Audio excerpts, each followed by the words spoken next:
মুখ ভর্তি দাড়ি, পরে আছেন ক্যাপ, চোখে আবার রোদ চশমা। চেহারা ঠিকমতো বোঝা যাচ্ছে না।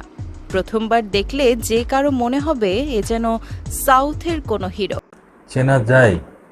এই নায়ককে কি চেনা যায়? বাংলার সুপারস্টার। অনেকে বলতেছেন যে তামিল নায়ক, অনেকে বলতেছেন আফগানিস্তানের নায়ক, অনেকে বলতেছেন পাকিস্তানের নায়ক, অনেকে বলতেছেন হলিউডের নায়ক। আরে ভাই, এ কোন নায়ক? আমি বলতেছি ইনি উজবেকিস্তানের নায়ক। কারণটা কি? কারণটা অবশ্যই আছে। বাংলাদেশের সুপারস্টার সাকিব খান আজ দীর্ঘ 2 যুগ ধরে তাকেই আমরা দেখে আসতেছি। কোনো অপশন নেই, কোনো অপশন নেই। ওই একঘেয়েমি অভিনয়, ওই একঘেয়েমি চরিত্র, ওই একঘেয়েমি চেহারা, আর কত। এই জন্য বললাম যে উজবেকিস্তানের নায়ক। পাশের দেশ ভারতে দেখেন, আপনার এক নায়ক ভালো লাগতেছে না, আপনার অনেক অপশন আছে চেঞ্জ করার। আপনি তামিল দেখতে পারেন, তামিল ভালো লাগতেছে না তেলেগু দেখেন, তেলেগু ভালো লাগতেছে না আপনি কলকাতা সিনেমা দেখেন, কলকাতা ভালো লাগতেছে না আপনি শাহরুখ, সালমান, আমির খান আছে তাদের দেখেন। আরও নিত্য নতুন বহুত নায়ক আছে, নায়িকা আছে। আপনি আপনার যেই মুহূর্তে আপনি সিনেমা দেখবেন, মাইন্ডে নেবেন, সেই মুহূর্তে আপনার মাইন্ডে অটো চলে আসবে যে আপনি কোন নায়কের সিনেমা দেখবেন। আপনি বেছে নিতে পারবেন কোন নায়িকার সিনেমা দেখবেন, আপনি বেছে নিতে পারবেন।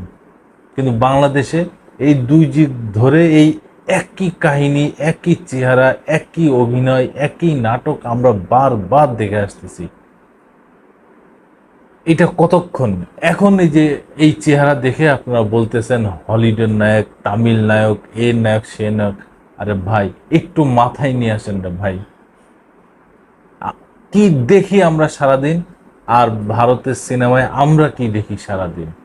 একটু কম্পেয়ার করেন। আমি বলতেছি না যে তাদের মানের সাথে আমাদের মান এক করতে, কারণ তাদের 1000 কোটি টাকাও বাজেট আছে সিনেমায়, এক হবে না। কিন্তু আমরা ভেরিয়েশন তো আনতে পারি, আমরা একটু আলাদা আলাদা চরিত্র তো দেখতে পারি, আমরা একটু আলাদা নায়কও তো দেখতে পারি।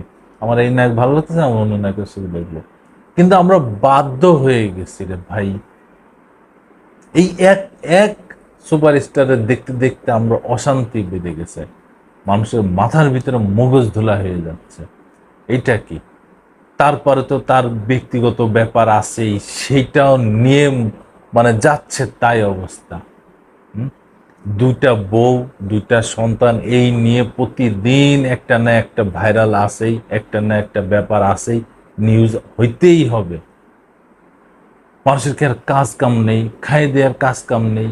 এই একজনের নিয়ে এইভাবে পড়ে থাকতে হবে? সংবাদ মাধ্যমের আর কোনো কাজ নাই, কিছু না কিছু হইলেই এই মিডিয়াতে উঠে আসতে হবে, প্রিন্ট মিডিয়া আসতে হবে, সোশ্যাল মিডিয়া আসতে হবে। কি একটা অদ্ভুত ব্যাপার। তারপরেও সে তো আমাদেরই ভাই, আমাদেরই সন্তান, আমাদেরই বন্ধু বান্ধব, আমাদেরই ভাই ব্রাদার। কিন্তু তিনি এই বাংলাদেশকে তার ছবির মাধ্যমে, তার সিনেমার মাধ্যমে, তার অভিনয়ের মাধ্যমে কি বিশ্বের দরবারে নিয়ে যেতে পারতেছে? পারতেছে না রে ভাই। কেন পারতেছে না? কারণ সেই মেকিংটাই আমাদের ভিতরে নেই, সেই পরিমাণ ক্যাটাগরি আমাদের ভিতরে নেই যতটুক নিয়ে আমরা সামনে এগোতে পারবো। সেই এগোনোটাই আমাদের এখন মোক্ষম সুযোগ। আমাদের ফিল্ম ইন্ডাস্ট্রি বিকাশ ঘটাইতে হবে, নতুন নতুন নায়ক নায়িকা সৃষ্টি করতে হবে, নতুন নতুন নায়ক নায়িকাকে আনতে হবে, তাদের কাজে সুবিধা দিতে হবে, কাজের সুযোগ দিতে হবে। তা না কিছু হইলেই একজন, কিছু হইলেই একজন, কিছু হইলেই একজন। আর কতদিন রে ভাই? এবার একটু চেঞ্জ করেন, একটু ভেরিয়েশন আনেন। যারা চলচ্চিত্র প্রেমী আছেন তারা এই এক জিনিস বারবার, এই বস্তা বস্তা ডায়লগে বস্তা বস্তা জিনিস বারবার দেখতে চাচ্ছে না। একটু ভেরিয়েশন আনেন, একটু আলাদা কিছু নিয়ে আসেন, যেটা নিয়ে আমরা সবাই মিলে দেখতে পারবো, এই কিছুটা সময় আনন্দ করতে পারবো। আমাদের বাংলাদেশে একজন নায়িকা আছে নুসরাত ফারিয়া, তাকে দেখেও একটু শেখেন রে ভাই। তার ভেরিয়েশন দেখেন, সে যতগুলো এই পর্যন্ত ছবি করেছে, সিনেমা করেছে, সবগুলো তার আলাদা আলাদা একটা পজিশন তৈরি হয়েছে। এইরকম কিছু আমি এই আমাদের বাংলাদেশের সুপারস্টার সাকিব খানের বেলায় আমি দেখি না। আলাদা কোনো ভেরিয়েশন তার আমি দেখি না। সেই গতানুগতিক, সেই একই অভিনয়। হয়তো তার পোশাক চেঞ্জ হয়, হয়তো তার চুল চেঞ্জ হয়, হয়তো তার দাড়ি চেঞ্জ হয়, হয়তো তার গেট আপ চেঞ্জ হয়, কিন্তু অভিনয়টা তো একই আমরা দেখতেছি, কোনো চেঞ্জ নেই। এই নিয়ে আমরা কি করে এত মাতামাতি মাতামাতি মাতামাতি আমরা কি করতেছি আমরাও জানি না। তা আমরা এই রকম উজবেকিস্তান নায়ক চাই না, আমরা চাই নায়ক নায়কের মতো হবে, নায়ক ভেরিয়েশন আনবে, এক একটা সিনেমা করবে আর সুপার ডুপার হিট হবে।